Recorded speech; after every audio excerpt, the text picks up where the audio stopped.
Está con nosotros desde la República Argentina Claudio Fantini, nuestro analista internacional. ¿Cuáles son y cómo se puede analizar de alguna forma, Claudio, y te saludo en este mediodía, estos cambios de posicionamiento que se están dando en la región? ¿Cómo te va? ¿Qué tal?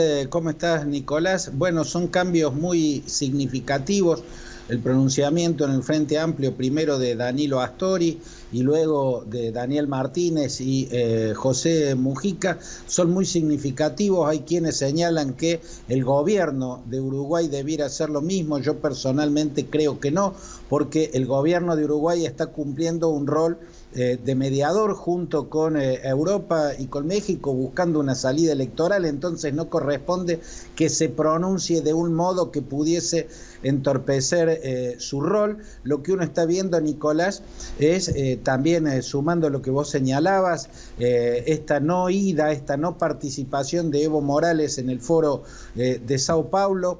Se está produciendo un proceso de corrimiento, ¿no? Hay que señalar que Gustavo Petro, el líder de la izquierda colombiana, que ha sido apadrinado en sus inicios políticos por Hugo Chávez, que tenía una relación muy personal con Hugo Chávez, bueno, ya no ha titubeado en llamar dictadura al régimen de Nicolás Maduro y lo ha descrito como una dictadura calamitosa. Creo que ya es imposible no pronunciarse en esos términos, sobre todo luego del informe de Michelle Bachelet, que fue tan contundente.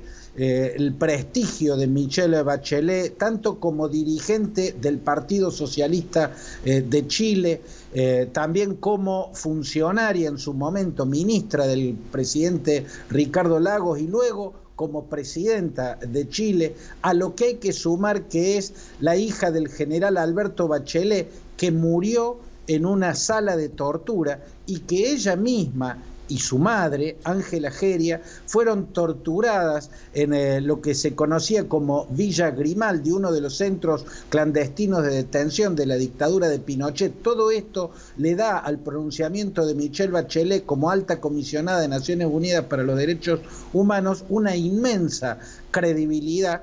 Y el informe de Bachelet lo que muestra es que la dictadura de Maduro, en solo un año y un puñadito de meses, ha cometido tantos crímenes como alguna de las peores dictaduras latinoamericanas en la segunda mitad del siglo XX.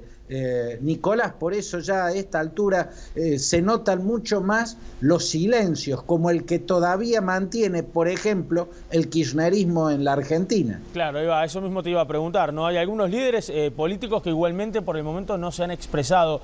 Y tú recién decías, es muy difícil poder evitar ya definir lo que está ocurriendo en Venezuela como una dictadura. ¿Qué pasa con eso? ¿Cómo quedan visibilizados?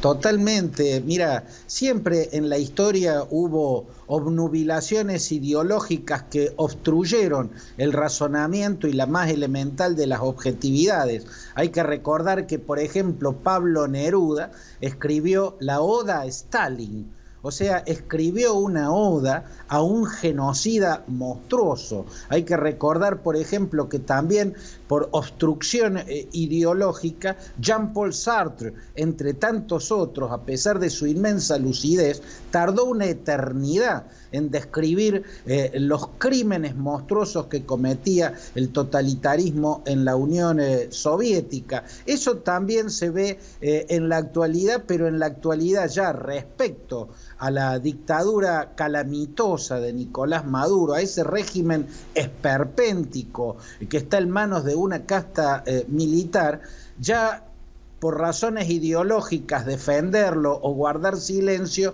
ya se parece al terraplanismo, ¿no? Yo los llamo terraplanistas políticos porque sostienen lo insostenible, lo que obviamente es insostenible. Ahora, hay casos que se mantienen en esa posición por estar obstruidos mentalmente por una ideología, entonces caen en el terraplanismo, y hay otros casos que tienen que ver con lealtades por haber recibido ayudas significativas en blanco, el negro, legales o ilegales, de los tiempos de Hugo Chávez.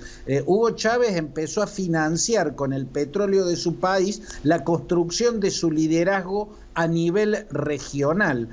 Lo financió en blanco y lo financió el negro. Hay gobiernos que recibieron apoyo económico o financiero en términos absolutamente legales. Hay otras dirigencias que recibieron ayudas bajo la mesa o que hicieron grandes negociados. Esa sospecha está, por ejemplo, en el caso de la dirigencia argentina, porque la única asistencia financiera que le dio Hugo Chávez al entonces presidente Néstor Kirchner fue comprar bonos de la deuda argentina, pero lo compró con intereses usurarios, o sea, no fue ningún favor el que le hizo. Entonces, en lo que hay que pensar a la hora de explicar por qué se sigue manteniendo este silencio, por qué el liderazgo kirchnerista no habla de dictadura en Venezuela, cuando eso es lo que hace falta para aislar a un régimen monstruoso y obligarlo a negociar una salida electoral.